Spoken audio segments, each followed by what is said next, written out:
boa noite, irmãos, mais uma vez. Nosso irmão Edson pede desculpa por estar presente, na noite de hoje. Ele veio a trabalho, felicitando para o centro CEFAC, da Ricardo Paes. Ele pede desculpa pela ausência. Mas os trabalhos precisam acontecer, precisa acontecer.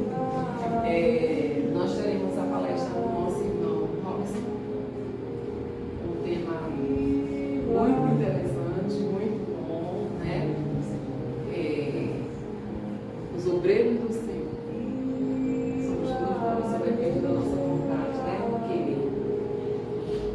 Temos nossos recadinhos relacionados ao seminário, fichas aí embaixo, quem quiser se inscrever, porque a maioria já se inscreveu, Graças a Deus que a maioria já se inscreveu. Não vamos perder nada, só ganhar conhecimento. Esse vai ser maravilhoso esse seminário. Quanto às roupas, nós aceitamos roupas em condições que possamos vestir, em bons estados. A alimentação não perecível, porque tem muitas pessoas que chegam aqui pedindo mesmo, nós pensamos que é uma condição mesmo necessária para poder. E a gente sente quando a gente vê o nosso balde sofrido, vazio. Mas o Pai do Céu um pouquinho vai guiando e a gente vai tentando organizar as cestinhas de acordo com o que tem. Para iniciar os nossos trabalhos, nós vamos pedir ao nosso irmão Valentim para fazer a leitura do Evangelho na noite de hoje. E após a leitura, a nossa palestra, nosso irmão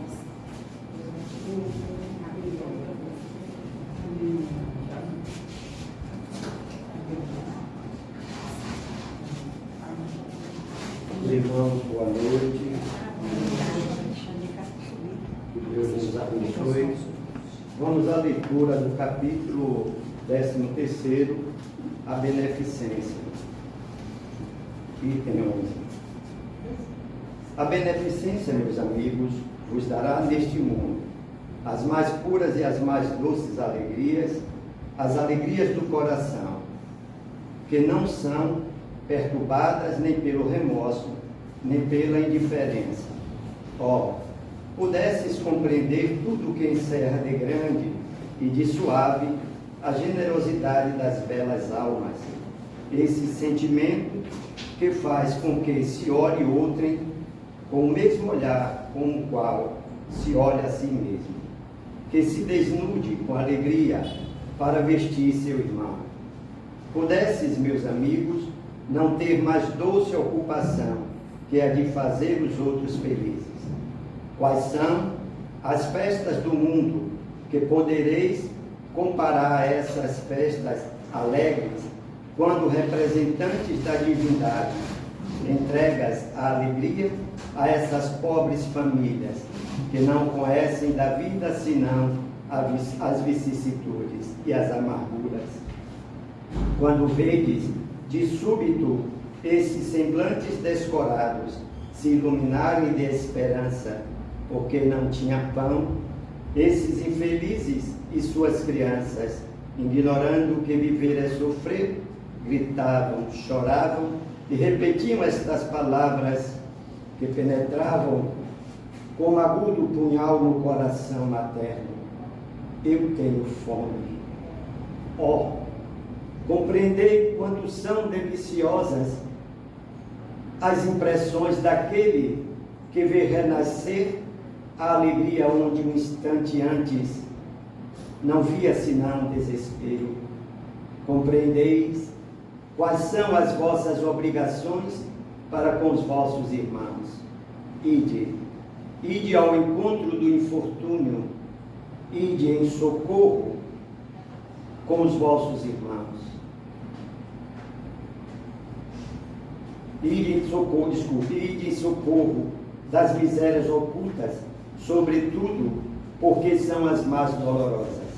Ide, meus bens amados, e lembrai-vos destas palavras do Salvador: quando vestirdes um desses pequeninos, pensai que é a mim que eu faço isso.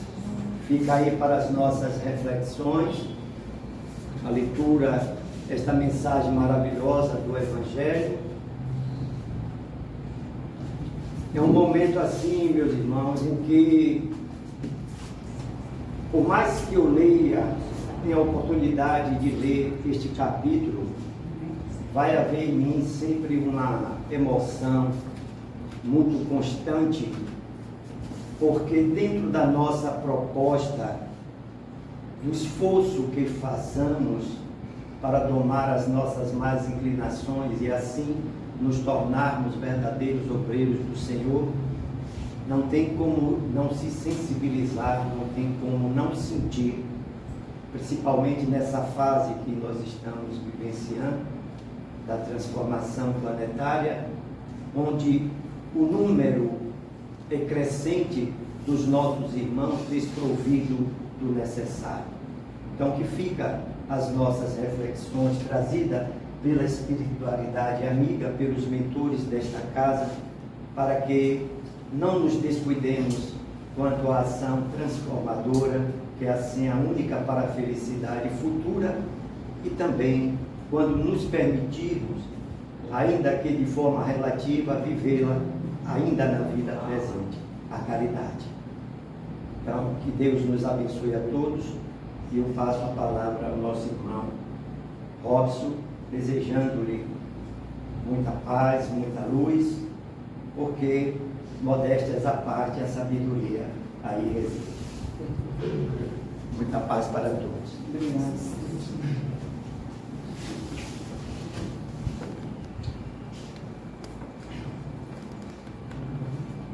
Amigos, amigas, boa noite a todos. Boa noite.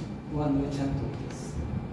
Muita paz e que Jesus nos abençoe agora e sempre. Que bom que nós estamos de volta ao Cristo Paz e Caridade nesta noite, para que nós reflitamos sobre essa proposta evangélica, das mais importantes, das mais necessárias para os nossos dias, que é nós falarmos sobre os obreiros do Senhor, que se encontra a mensagem no capítulo 20 do Evangelho segundo o Espiritismo, que está intitulado como sendo os trabalhadores da última hora. E antes de nós pensarmos sobre esses obreiros do Senhor, nós precisamos compreender um pouco a respeito dessa passagem maior, que é os trabalhadores da última hora. Porque para que nós entendamos esta mensagem que foi psicografada por um dos médiuns de Kardec à época, e que o Espírito se intitula como sendo o Espírito de verdade, aqueles que muitos dizem ter sido o próprio Cristo que ali estava na figura do Espírito de verdade, e outros dizem que é a equipe dos instrutores que codificaram a doutrina espírita, tendo como direção maior o Cristo, seja um, seja outro. O fato é que está sob a liderança, a regência do nosso Senhor Jesus Cristo, para que nós compreendamos a extensão desta mensagem. Só para vocês terem uma ideia, nesse capítulo, talvez o menor de todos, Induz, Kardec vai trabalhar apenas 3 temas que dizem respeito a nós que nos dizemos espíritas, ou que pelo menos fizemos a escolha de sermos espíritas. E os temas são: os últimos serão os primeiros, missão dos espíritas e obreiros do Senhor. Pensemos um pouquinho a respeito, antes de aprofundarmos a mensagem que será lida e refletida. Pensemos nesta perspectiva maior dos trabalhadores da última hora, em que Jesus vai nos apresentar uma história que nós a conheceremos. Nós vamos ler para que nós compreendamos o porquê e o para quê que Jesus a trouxe. Talvez seja, dentre todas as outras, a mais extensa, a mais comprida, e aquela que traz o maior número de símbolos, de emblemas, que para serem decodificados, será preciso que nós voltemos o olhar para nós, para compreendermos que todos nós somos, em última hipótese, esses trabalhadores que estão sendo arregimentados, que estão sendo convocados para trabalhar na vinha do Senhor. Por isso, somos chamados, aqueles que assim se predispõem, aqueles que aceitam a mensagem de forma espontânea e natural, como sendo os obreiros do Senhor. Mas é preciso que prevaleça, sobretudo, a vontade, a consciência, o dever e a disponibilidade para tal. Porque disse também o Cristo que não necessariamente para adentrar no reino de Deus fosse preciso dizer Senhor, Senhor, porque nem todos aqueles que assim o fizessem seriam aceitos como tal. Receberiam galardão de tal condição. Mas seria preciso que trabalhasse cada um para se tornar, mediante os resultados da colheita, pelo esforço, pelo trabalho realizado, esse título, esta condição de Senhor ou de obreiros do Senhor. Então, os trabalhadores da última hora é uma historieta que Jesus nos apresenta muito interessante. Eu vou pedir licença a vocês para lê-la ipsiliter, textualmente, para que nós nos lembremos dela. E ele começa dizendo assim: o reino dos céus é semelhante a um pai de família que saiu de madrugada a fim de assalariar trabalhadores para a sua vinha. Tendo convencionado com os trabalhadores que pagaria um denário a cada um por dia, mandou-os para a vinha. Saiu de novo à terceira hora do dia, e tendo outros que se conservavam na praça sem fazer coisa alguma, disse-lhes: ide também vós outros para a minha vinha, e vos pagarei o que for razoável. Eles foram. Saiu novamente à sexta hora, e à nona hora do dia, e fez o mesmo. Saindo mais uma vez na 10ª hora, já no fim da tarde, lá para umas 5 horas, encontrou ainda outros que estavam desocupados, aos quais disse: por que permaneceis aí o dia inteiro sem trabalhar? Disseram eles, que ninguém nos assalariou, ou seja, ninguém nos convocou a trabalhar na vinha. Ele então lhes disse: ide vós também para a minha vinha. Ao cair da tarde, disse ao dono da vinha, aquele que cuidava de seus negócios: chama os trabalhadores e paga-lhes, começando pelos últimos e indo até aos primeiros. Ou seja, depois de ter passado todo o dia convocando trabalhadores para o trabalho na vinha, e com cada um deles estabelecer a pagar ao final do dia um denário, aqueles que estavam predispostos, disponíveis e que aceitaram o convite foram, depois de um dia ou daquelas horas de trabalho realizado, como acontece com qualquer um de nós, trabalhadores remunerados, que ao final do dia, ao final do mês, se computa a quantidade de horas trabalhadas e paga-se o salário. Assim também aconteceu. Sendo que desta, o dono da fazenda propôs que começasse a pagar daqueles que chegaram na 10ª hora, já no fim da tarde, e depois, ou terminasse, com aqueles que começaram de madrugada. E aí segue o texto.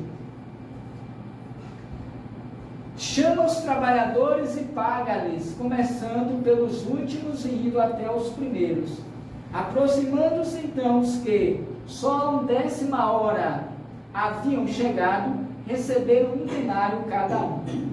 Vindo ao seu turno, os que tinham sido encontrados em primeiro lugar, julgaram que iam receber mais, porém receberam apenas 1 denário cada um.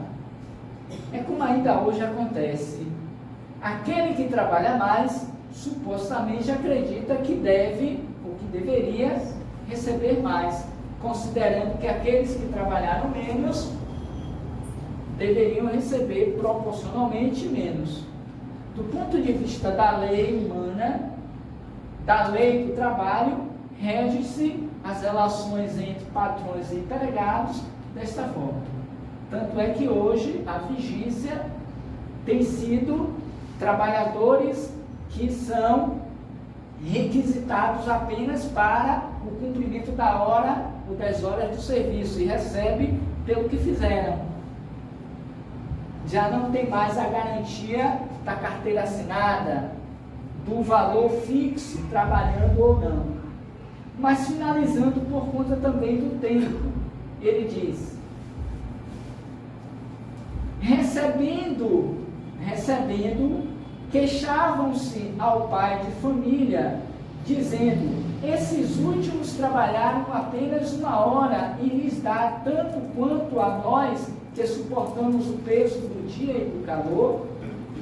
A gente percebe que existe naquelas almas, como ainda hoje nos trabalhadores, um certo nível de inveja, de competição com algo que valha. Mas respondendo, disse o dono da vinha a um deles: meu amigo, não te causo dano algum. Não convencionastes comigo receber 1 denário pelo teu dia? Toma o que te pertence e vai-te. Apraz-me a mim dar a esse último, tanto quanto a ti. Não me é então lícito fazer o que quero? Tens mau olho, porque sou bom? E conclui: assim, os últimos serão os primeiros, e os primeiros serão os últimos. Porque muitos são os chamados e poucos os escolhidos. E aí vem São Mateus, capítulo 20, de 1 a 16, e ver também a parábola do festim das bodas, no capítulo 18, no item 1.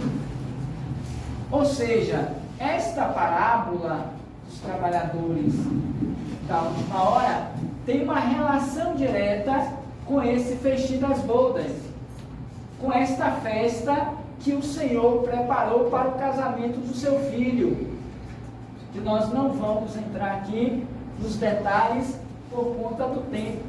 Mas fato é que, especificamente no que diz respeito aos trabalhadores da última hora, nós entendemos, por mais que aparentemente tenha sido justo a reclamação, fato é que, no início, quando da convocação, cada qual receberia, independentemente das horas trabalhadas, 1 denário. Portanto, não haveria por que ninguém se queixar. Se o dono da terra quisesse pagar a mais, é problema dele. Mas se ele não quisesse pagar, também estava no direito dele. O que ele não poderia, do ponto de vista da justiça, era pagar menos do que 1 salário. Mas aqueles que aparentemente demonstravam insatisfação foram reclamar, achando que aquele senhor estava fora da lei, não era justo. Porque o que é justiça? É um conceito muito relativo, porque vai muito de acordo com os nossos interesses e necessidades humanas, em que pese que no capítulo 10, salvo engano, do Evangelho, ou é o 11, vai trabalhar a última bem-aventurança, a última lei das 10, que é a lei de justiça, de amor e de caridade. Então, nesse instante, esse Senhor estava representando exatamente essa justiça, porque ele tinha um nível de consciência mais adiantado. E como é que a gente poderia interpretar, tirando os simbolismos que contém na parábola, do porquê que o Senhor resolveu dar àqueles últimos, dar 1/10 hora, para a gente entender os obreiros do Senhor, um denário tal qual dera àqueles que começaram no início do dia. E aí a gente vai entender, do ponto de vista espiritual, que esses que chegaram por último assemelharia-se àqueles trabalhadores que dentro de uma organização já têm mais tempo de trabalho, de experiência e de vivência naquela organização. Aqueles que já estão, digamos assim, já no final da sua aposentadoria, ou já chegando à sua aposentadoria, ao final dos seus dias letivos de trabalho, são aqueles que empenharam as suas vidas, os seus tempos, as suas horas, se dedicando naquele labor do serviço.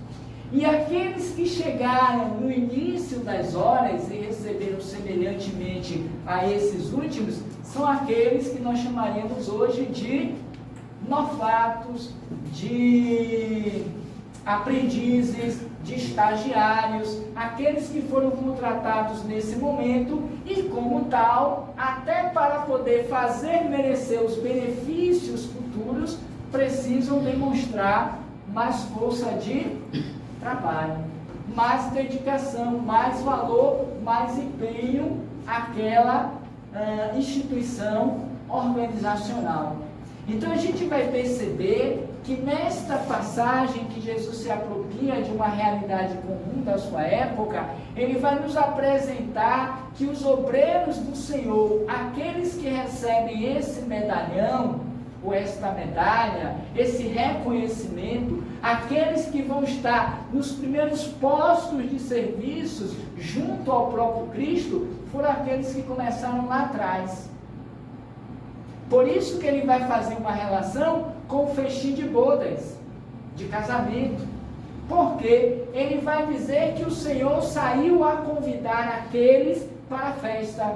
E muitos se negaram no decorrer dos convites dos servos, dizendo que não podia, que tinha compromisso com os negócios, que tinha a casa de praia. Muitos deles chegaram a matar até os servidores daquele rei. E aí ele se dana, se chateia, manda matar todas aquelas pessoas e as cidades, incendiar, e que saíssem às ruas para chamar os pobres, os estropiados, aqueles que se encontrassem nas ruas destituídos, digamos assim, do trabalho.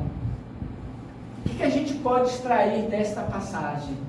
Que aqueles que começaram na última hora foram aqueles que ontem começaram sob o peso das horas do dia.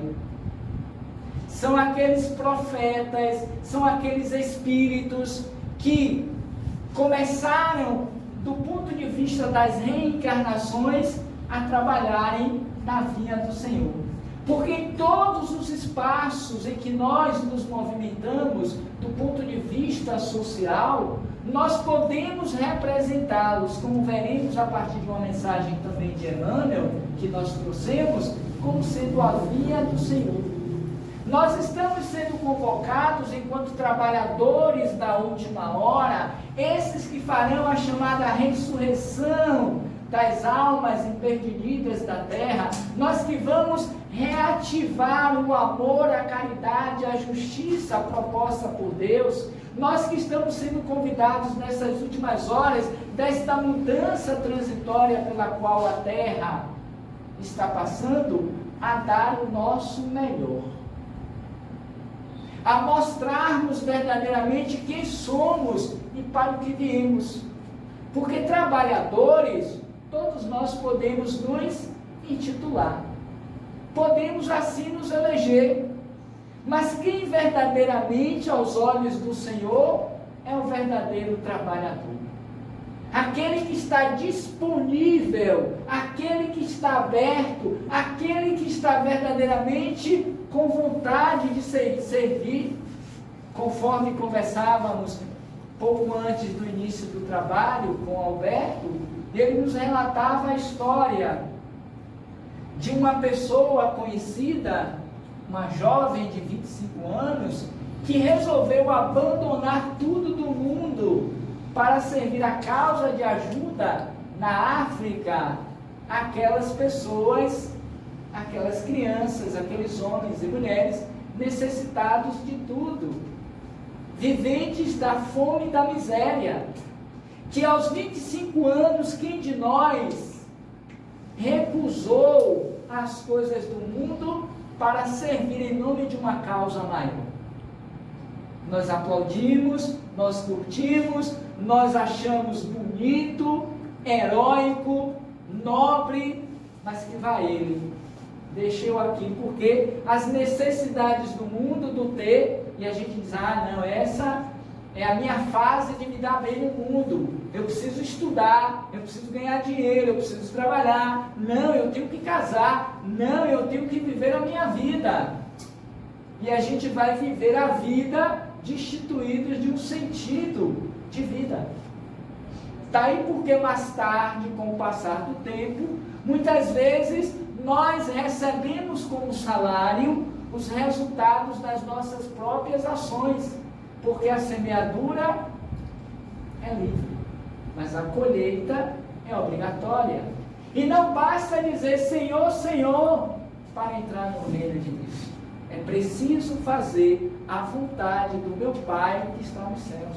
Então esses obreiros do Senhor estão aí, às mancheias, pelo mundo afora, trabalhando no serviço do bem, produzindo frutos de 30, de 60, de 80, de 100 por um, dando testemunho de fidelidade e de amor. E ainda conversávamos ali no cantinho a respeito do nosso Divaldo Pereira Franco, e nós falávamos que uma obra dessa não se constituiria, não chegaria a esse montante se não fosse o empenho, a dedicação de uma vida, porque desde cedo, Divaldo, aos 18, 17 anos, ele fora convocado pelo Senhor para trabalhar na sua vida. E ao longo desses mais de 80 anos de vida, que ele vai completar agora 97 anos, salvo engano, ele tem 96, a serviço ainda hoje, com todas as limitações, doenças, problemas físicos, de saúde, a serviço da causa. E o que nós outros, que nos dizemos espíritas, qual é a missão dos espíritas? Se não dar o nosso melhor em favor de um processo de mudança, de renovação, que deve se começar de dentro para fora, que deve ser um movimento de renúncia em nome da causa. Por isso, o primeiro subitem do capítulo 20. Muitos os chamados e poucos os escolhidos. Porque não é o emblema, o rótulo, a designação, não é o livro que vai se constituir a nobreza do caráter, do valor daquele que o segura e que assim se intimida. Porque para Deus não importa se você é católico, se você é evangélico, se você é budista, se você é ateísta, se você é isso ou aquilo outro. Seja de matriz africana, seja de matriz europeia. Seja a cor da pele, clara ou escura. O cabelo também. Mas o que vai prevalecer aos olhos do Senhor para essa entrada no reino dos céus, mediante a escolha que o Pai fará, são os resultados da colheita. Aquilo que tiveres feito durante a tua jornada evolutiva. Porque o Espírito, e aí a gente pode trazer como exemplo, hoje é dia 3, ontem, salvo engano, dia 2, foi o dia comemorativo da data natalícia de Francisco Cândido Xavier, que desencarnou aos 92 anos, lá em 2002, salvo engano também. São 2 décadas e um pouquinho sem a presença física, corporal de Chico. Mas todos nós sabemos e conhecemos o valoroso mineiro de Uberaba e por Pedro Leopoldo. Não pelo título, porque era médium ou espírita, isso era um detalhe. O que prevaleceu e o reconhecimento desse homem é que ele era um homem bom. Era um homem de bondade, de caridade. Era um homem que, em que pese a presença dos espíritos ao seu lado, ele tinha uma devoção por Jesus. E ele vai dizer também: eu sou espírita, não porque eu escrevo livros, porque eu sou médium.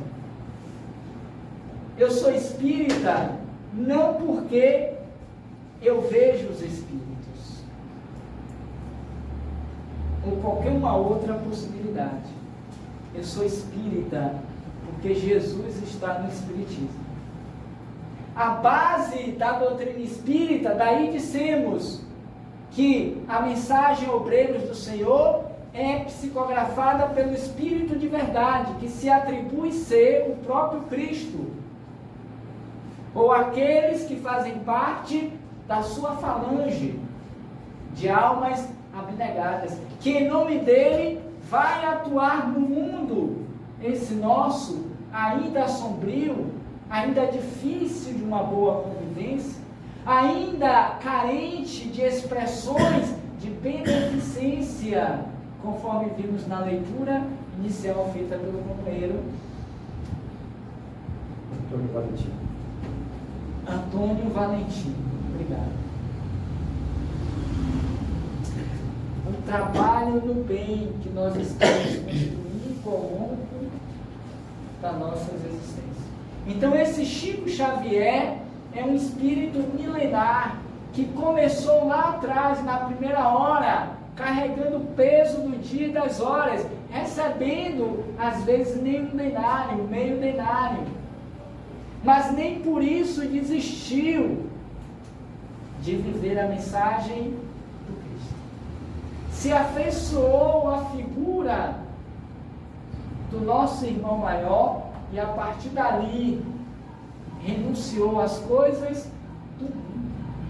Porque todo o dinheiro dos livros psicografados por Chico Xavier, em que pese que ele tivesse o direito de ter uma parcela daquele honorários, ele doou tudo à Federação Espírita Brasileira e a muitos centros que careciam de recursos financeiros. Nenhum centavo, nenhum denário fora para o cofre, para a bolsa, para a conta bancária de Chico Xavier. Diferentemente de muitos que nós vemos hoje e ontem também, que se utilizando da palavra de Deus, buscam se enriquecer. Buscam fazer um palanque de necessidades materiais e pessoais, gerando muitas vezes os escândalos que pipocam de quando em quando aqui e ali na mídia. Não são poucos aqueles que, conforme vemos em um dos capítulos, que não me recordo agora a numeração, são considerados os falsos cristos e os falsos profetas. Porque em se utilizando da palavra de Deus, a utilizam em necessidades próprias. esses foram chamados, como eu e como todos nós. Mas, por certo, e não cabe a mim o julgamento, mas, compreendendo um pouco desta verdade, provavelmente ainda não serão escolhidos, como provavelmente eu e muitos de nós, os presentes, encarnados e desencarnados. Porque não basta estar aqui na Assembleia do Cristo Paz e Caridade toda quarta-feira, não basta estar na sala mediúnica quinzenalmente, não basta estar aqui ou ali, nesse ou naquele evento, nesse ou naquela casa espírita ou religiosa, mas é preciso atender à vontade do Pai que está nos céus. É algo que transpõe as formas para viver em espírito a mensagem, no processo de autotransformação, de renovação, de consciência de si mesmo para escolher o que se quer da atual existência, porque esta vai fundamentar a próxima, como esta foi fundamentada pelas anteriores. Então, voltando a Chico, ou o próprio Divaldo, ou quem quer que nós queiramos, e ainda traremos outros, não foi uma encarnação que forjou o Chico Xavier de Uberaba, de Pedro Leopoldo. Nesta última, precisou-se de 92 anos. E a gente quer tudo para já, né? Chegou na empresa, já quer ser coordenador, diretor, já quer ser supervisor, só porque fala inglês ou porque tem uma boa dicção, tem uma certa habilidade, já quer os postos mais avançados. Quando outros estão ali há mais tempo, se aperfeiçoando, se dedicando, trabalhando, que embora não tenha expressividade do ponto de vista dos talentos desse ou daquele, mas que estão servindo e atendendo a empresa, trabalhando na vinha do Senhor com um gesto de carinho, de respeito, de um bom dia, de um muito obrigado, de uma limpeza para que ninguém se escorregue, na arrumação do salão, nos trabalhos ocultos que a priori ninguém quer, porque é muito simples. Dizer que é simples não tem valor na nossa sociedade. É preciso mostrar a cara, como está aí nas redes sociais, que na maioria das vezes é apenas uma fachada, uma ilusão, para a gente não demonstrar ou revelar quem verdadeiramente nós somos. Porque as redes sociais também é uma vinha do Senhor. Enquanto nós lá estamos, podemos nos assemelhar à época do Cristo como sendo um obreiro, levando a palavra, a mensagem que consola, que desperta, que anima, que silencia diante de uma agressão, que a gente quebra o circuito da produção, da repetição de um vídeo que fala mal, que depõe de uma outra pessoa, ainda que ele realmente esteja enquadrado naquele delito. Mas diz André Luiz que o mal não mereceria divulgação em momento algum, a sua propagação, mas o que a gente mais faz, além de curtir, é reproduzir. E a gente bota nas redes sociais, nos WhatsApps da vida, para que a gente tenha curtição, like. Então vivemos dentro dessa sociedade dos ansiolíticos, dos depressivos, daqueles que tentam apagar a sua própria sombra através de uma suposta iluminação do outro. Aí vem outro título tão interessante que o tempo não permite aprofundar: a missão dos Espíritas. Qual é a nossa missão que nos dizemos como tal Espírita? Vou ler só o primeiro parágrafo para que a gente veja o peso dessa proposição nesses dias. Missão dos Espíritas. Depois em casa, dá uma olhada com mais cuidado. Não escutais já o ruído da tempestade que há de arrebatar o velho mundo e abismar no nada o conjunto das iniquidades terrenas? Ele está se referindo à época deixa eu ver no ano. E é grande essa. 1863. Erasto, que era o protetor de Kardec. Não percebes isso? Que o processo de transformação já vem acontecendo, suando, dando demonstrações de tal e qual? E esses dias pelos quais vivemos, está mais do que declarado. Os tempos por fim chegaram.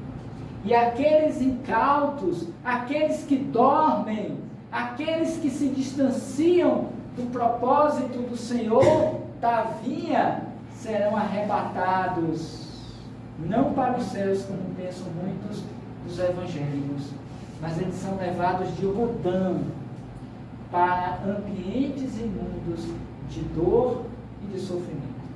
Mas seguindo, ele ainda diz: ah, bendizei o Senhor, vós que haveis posto a vossa fé na sua soberana justiça, e que novos apóstolos da crença revelada pelas profecias, pelas proféticas vozes superiores, e de pregar um novo dogma da reencarnação e da elevação dos espíritos, conforme tenham cumprido, bem ou mal, suas missões e suportado suas provas terrestres.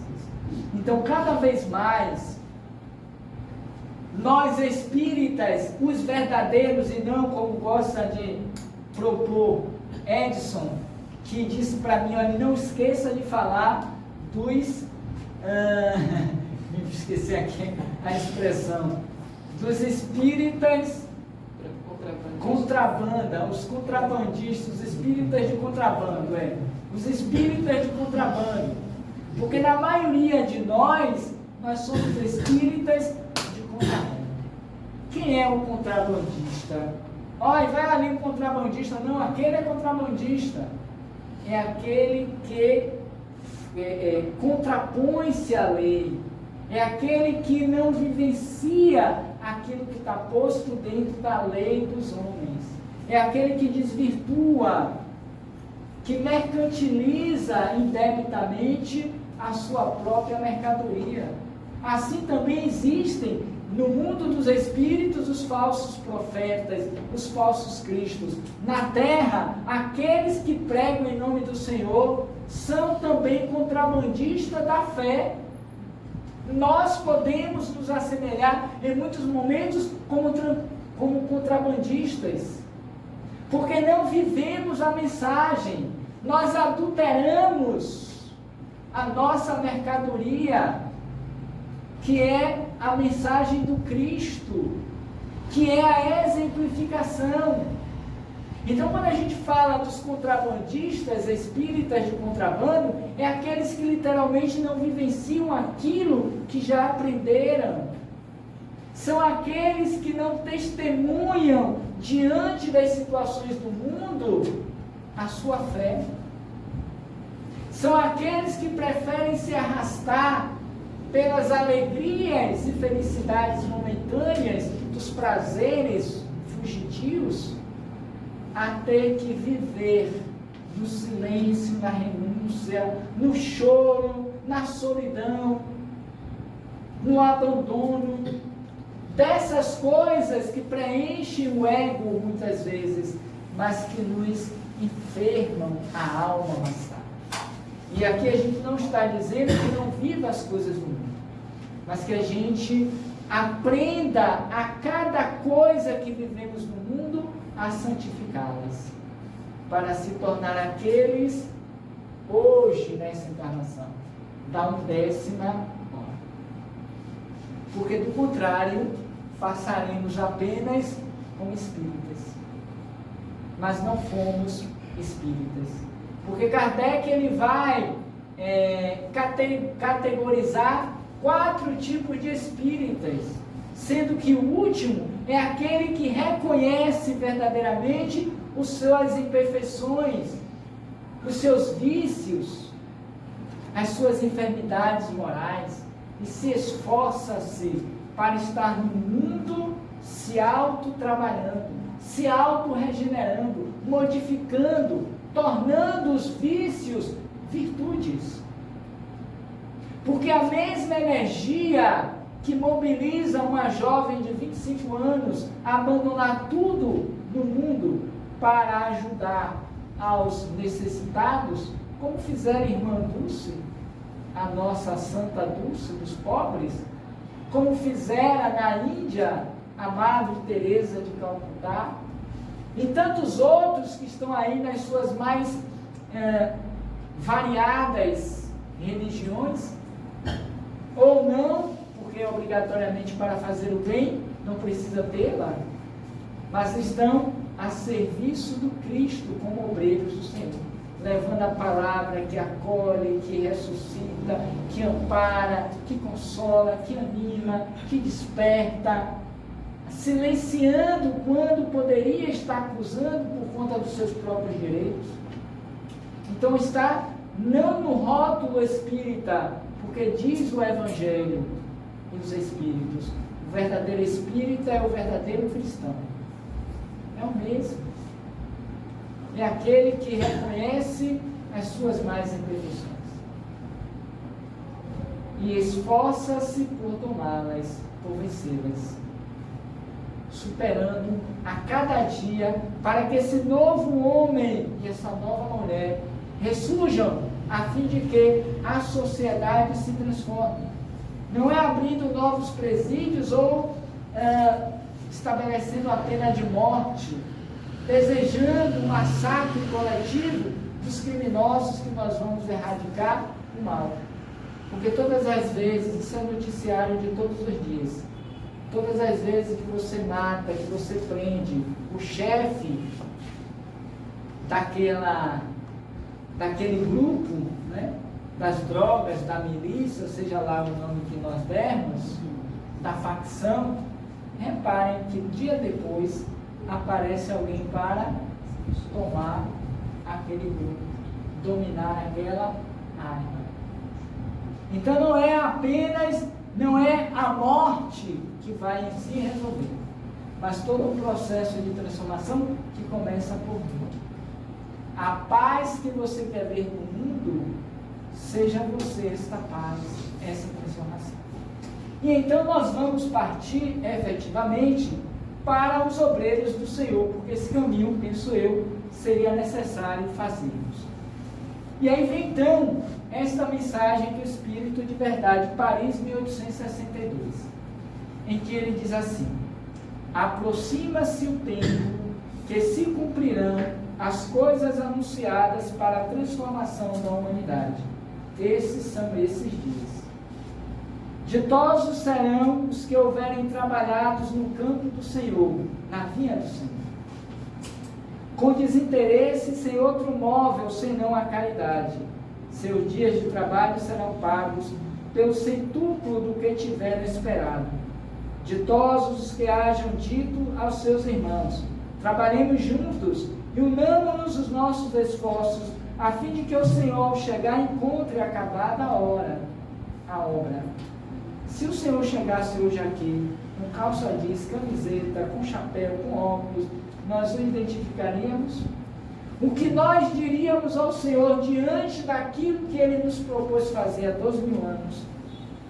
Vai, toma a tua cruz, não olhe para trás e me siga. Faríamos isso se de fato Jesus voltasse?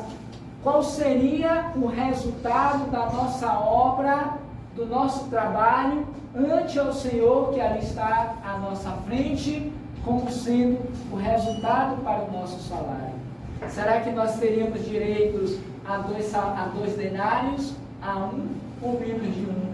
Quiçá nenhum. Quem sabe? Consultemos a nossa própria consciência. Que cada um se investigue a si mesmo e questione: se o Senhor aparecer hoje lá em casa ao dormir e me perguntasse: que fizestes dos bens que eu te dei? Como aconteceu com a história dos talentos, que dirás ao Senhor? Enterrou, multiplicou por quanto? por mais 2, por mais 3, por mais 4, por mais 10. Quanto mais você multiplica, você dá sinal de credibilidade ao Senhor, a Deus, e que você será convocado mais tarde para estar à frente dessa grande obra de transformação planetária. Porque não basta querer um mundo de regeneração. Não basta querer esse mundo de transição que chega, está chegando. Mas será que eu vou fazer parte dele? Será que eu terei a senha, a chave que vai rodar o trinco para que eu entre nos portais dessa nova era? Ó espíritas, que fizestes da oportunidade bendita que tiveras quando encarnados com a doutrina dos Espíritos. Continuemos. Porquanto o Senhor lhes dirá: vinde a mim, vós que sois bons servidores. Anotem. Vinde a mim, todos vós que são bons servidores. Vós que soubestes impor silêncio aos vossos ciúmes e às vossas discórdias. Lá em casa, como é que está? Nós silenciamos aos nossos ciúmes, discórdias, as nossas brigas? Ou colocamos mais lenha na fogueira, tocamos fogo e ficamos assistindo a Netflix? Como temos nos comportado lá em casa, junto àqueles que nos servem de instrumentos e recursos para trabalharmos as nossas deficiências morais, ou conseguirmos as nossas virtudes? Ele ainda diz o texto, para concluir, que soubeste impor os seus ciúmes e as vossas discórdias, a fim de que daí não viesse danos para a obra, seja dentro ou fora da casa. Mas ai daquele que, por efeito das suas dissensões, houverem retardado a hora da colheita, pois a tempestade virá e eles serão levados no turbilhão. Clamarão: graça, graça. O Senhor, porém, lhes dirá: como implorais graça, vós que não tiveste piedade dos vossos irmãos, e que vos negastes a estender-lhes as mãos, que esmagastes o fraco, em vez de o amparardes? Como suplicais graças, vós que buscastes a vossa recompensa nos gozos da terra e na satisfação do vosso orgulho? A maioria dos humanos se encontra nessa perspectiva. Já recebestes a vossa recompensa, tal qual a quiseste. Preferiram a recompensa do mundo, o salário das organizações, esqueceram do salário de Deus. Nada mais vos cabe pedir. As recompensas celestes, anotem, são para os que não tenham buscado as recompensas da terra. Vou até repetir, deixa aí marcado. As recompensas celestes são para os que não tenham buscado as recompensas da terra. Basta dar uma olhadinha nos nossos currículos para sabermos quais são as nossas recompensas. Deus procede nesse momento o censo dos seus servidores fiéis. Já marcou com o dedo aqueles cujo devotamento é apenas aparente, a fim de que não usurpem o salário dos servidores animosos. Pois aos que não recuarem diante de suas tarefas, é que ele vai confiar os postos mais difíceis na grande obra da regeneração do Espiritismo, pelo Espiritismo. Cumprir-se-ão essas palavras: os primeiros serão os últimos, e os últimos serão os primeiros. O tempo não permite para a gente cuidadosamente trabalhar cada uma dessas partes, mas dá para a gente compreender a magnitude e a importância de nós que nos dizemos espíritas, pois que mais conhecemos, mais sabemos, no promovimento de recrutamento de novos trabalhadores para a vinha do Senhor, na medida em que nós damos exemplos como servidores do Senhor. Porque não basta dar a medicação, a receita para que o outro tome, se eu não experimento dela. E aí nós temos dois grandes exemplos, um do ontem e um do hoje, para a gente finalizar. O do ontem, melhor não poderia ser o conhecido, já falado tantas vezes, o Paulo de Tarso.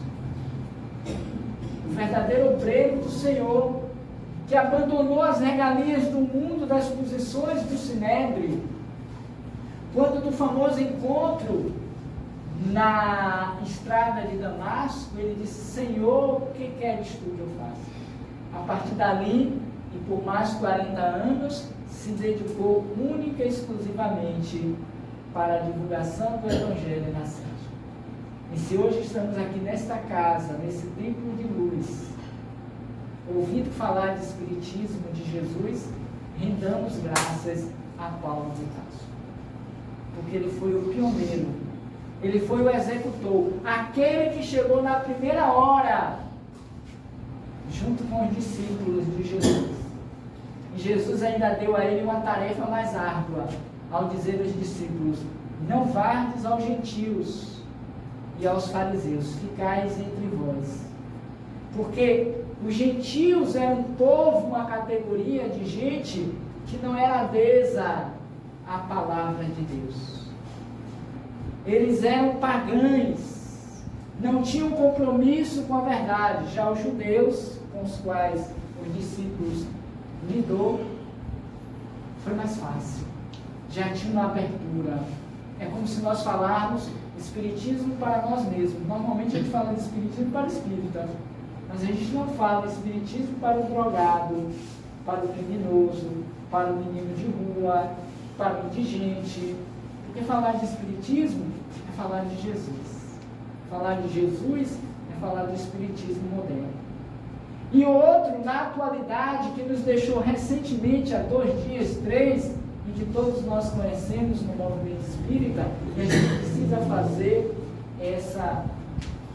esse reconhecimento, que foi André Luiz Peixinho, trabalhador como poucos nós vimos no movimento nesses últimos anos, nessas últimas décadas. Presidente e diretor da Federação Espírita do Estado da Bahia, palestrante, psicólogo, médico, e aí ele tem uma série de atributos na academia, mas, em particular, aquele servidor, trabalhador do bem, que no sábado desencarnou, no domingo foi sepultado, e que a sua história como verdadeiro espírita, naquilo que nós entendemos, se confirmou pelo trabalho que ele, ao longo de décadas, desde os idos de 1980, talvez um pouco antes, já estava nas fileiras dos trabalhos espíritas, dentro das casas espíritas, na Mansão do Caminho com Divaldo, na Federação Espírita, lá na Casa de Oração Bezerra de Menezes e outras tantas instituições, se trabalhando, se conhecendo, dedicando-se à caridade, à justiça, ao bem. E quando ele sai nesse último sábado, que foi o dia comemorativo também da morte daquele que fora, em nome de Jesus, o escolhido para nos trazer a doutrina, estamos falando de Allan Kardec, 31 de março, mesmo dia em que ele foi sepultado, o dia de morte de Kardec. Ele deixou para nós um legado. O legado não foi da academia, da filosofia. O legado do homem de bem, do trabalhador fiel, do obreiro do Senhor, como ele estava se constituindo. Que produziu, certamente, 30, 60, 80 por ano. E que os postos mais difíceis para esses trabalhadores, a exemplo de André Luiz Peixinho, serão dados nesse movimento de modificação, de transformação que o planeta vem passando, para que ela, a Terra, se torne uma terra, uma casa de mansos e de pacíficos. Olha a importância de sermos obreiros do Senhor. Os devotados servidores do bem, que desde cedo, de madrugada e sem preguiça, sem indisposição, sem reclames, sem murmurações, diz: Senhor, faça-te a tua vontade, fazei de mim um instrumento teu, para onde eu estiver, com quem eu estiver, eu leve a tua vontade em nome. Para nós fecharmos o trabalho, me permitam deixar para vocês, como fala final, uma mensagem de Emmanuel, do Evangelho por Emmanuel, por Mateus, porque a parábola dos trabalhadores da última hora no Evangelho está por Mateus. E aqui nós encontramos duas mensagens referentes a esses versículos, que foi de 1 a 16 do capítulo 20. Emmanuel se apropria do versículo 4 e do versículo 16. Vejamos as mensagens, nós escolhemos apenas uma. E disse a esses: ide também vós para a vinha, e o que for justo vos darei. A fala do Senhor, da parábola, em 24. Mas ainda tem razões para trabalhar mais, e assim os últimos serão os primeiros, serão os últimos, no 20, 16, versículo. As mensagens chamam-se a vinha, razões para trabalhar mais, e o espírita. Esse o espírita, que até gostaria de ler, vocês podem ver no livro Comunhão Espírita Cristã. Mas o que eu gostaria de ler para encerrar, vou ser bem breve, chama-se a vinha, já que nós estamos falando dos obreiros do Senhor. E o obreiro do Senhor vai trabalhar na vinha do Senhor. Ele começa dizendo assim, Emmanuel: ninguém poderá pensar em uma terra cheia de beleza e possibilidades, mas voltando ao léu na imensidade universal. Ou seja, ninguém poderá querer uma terra de mansos e pacíficos vivendo aleatoriamente. O planeta não é um barco desgovernado. O planeta Terra não é um barco desgovernado. As coletividades humanas costumam cair em desordem, mas as leis que presidem aos destinos da casa terrestre se expressam com absoluta harmonia. Essa verificação nos ajuda a compreender que a Terra é a vinha de Jesus. Aí vemos-lo trabalhando desde a hora dos séculos, e aí assistimos à transformação das criaturas que, de experiência em experiência, se lhes integram ao divino amor. Para quem já leu o livro A Caminho da Luz, vai se lembrar que o primeiro ou o segundo capítulo chama-se Assembleia dos Espíritos Puros, em que Emmanuel vai dizer que por 2 vezes se reuniram os espíritos que compõem a Assembleia de Espíritos Puros. A primeira reunião, próximo à Terra, foi quando da aglutinação dos átomos, das moléculas, para constituir o próprio planeta. Antes que o planeta Terra existisse, do ponto de vista físico, Jesus já estava à frente liderando, por isso que ele é considerado o governador planetário. E a outra, quando da sua vinda à Terra, a preparação da vinda dele. E aí ele continua, Emmanuel: a formosa parábola dos servidores envolve conceitos profundos. Em essência, designa o local dos servidores humanos a referir-se ao volume de obrigações que os aprendizes receberam do Mestre Divino, seja em casa, na escola, no trabalho, no centro espírita, na igreja católica, nos centros religiosos, na rua, dormindo. Tudo é vinha do Senhor e somos convocados como obreiros. Por enquanto, diz Emmanuel, os homens guardam a ilusão de que o orbe pode ser tablado de hegemonias raciais ou políticas, mas perceberão em tempo o clamoroso engano, porque todos os filhos da razão, corporificados na crosta da terra, trazem consigo a tarefa de contribuir para que se efetue um padrão de vida mais elevado no recanto em que agem transitoriamente, fazendo uma alusão à bem-aventurança. Bem-aventurados os mansos e os pacíficos, porque herdarão a terra e serão chamados filhos de Deus. E conclui a mensagem, está lá no livro Pão Nosso, viu? Para quem quiser ler depois. A vinha. Onde quer que estejas, recorda que te encontras na vinha do Cristo.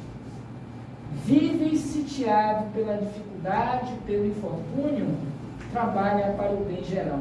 Mesmo assim, porque o Senhor concedeu a cada cooperador um material conveniente e justo. Então, para que nós encerremos o encontro de hoje, fiquemos com esta fala de Emmanuel para as nossas reflexões finais. Onde quer que estejas, aqui nos deu no Cristo paz e caridade.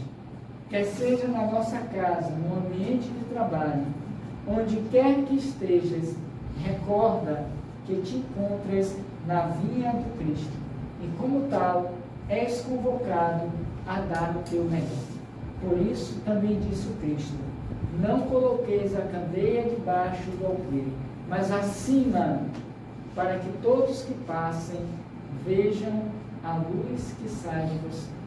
Para sermos considerados obreiros do Senhor, que trabalha conscientemente na sua vinha, é preciso que a nossa luz, que é o que nós temos potencialmente de divino, possa ser apresentado às claras para todos aqueles que queiram ver. Encontrem-se ou não na sombra, mas que sejamos sempre esse foco de luz a irradiar-se para aqueles que ainda não entenderam o valor e a missão da vida de Jesus entre nós. Porque vivemos nesses últimos dias a Semana Santa. E quando tratamos desta, o vemos apenas crucificado, ensanguentado, morto, ferido. Mas a verdadeira lição de Jesus foi a ressurreição no domingo pascual, onde ele aparece àquela mulher que também se transforma e se torna uma obreira do Senhor. E lhe diz: mulher, vai até eles, aos discípulos, e dize-lhes que eu voltei. Ou seja, ele preferiu a ex-pecadora para mostrar que aquela mulher, que pode ser a representação de qualquer um de nós, também pode ser esse obreiro, essa mensageira da mensagem de Jesus, onde quer que nós estejamos. Somente assim teremos um mundo feliz, de paz, de harmonia, no qual estejamos todos em sintonia com o divino amigo Jesus. Eis aí a proposta da doutrina espírita e desta casa para todos nós hoje. No mais, muita paz, muito obrigado.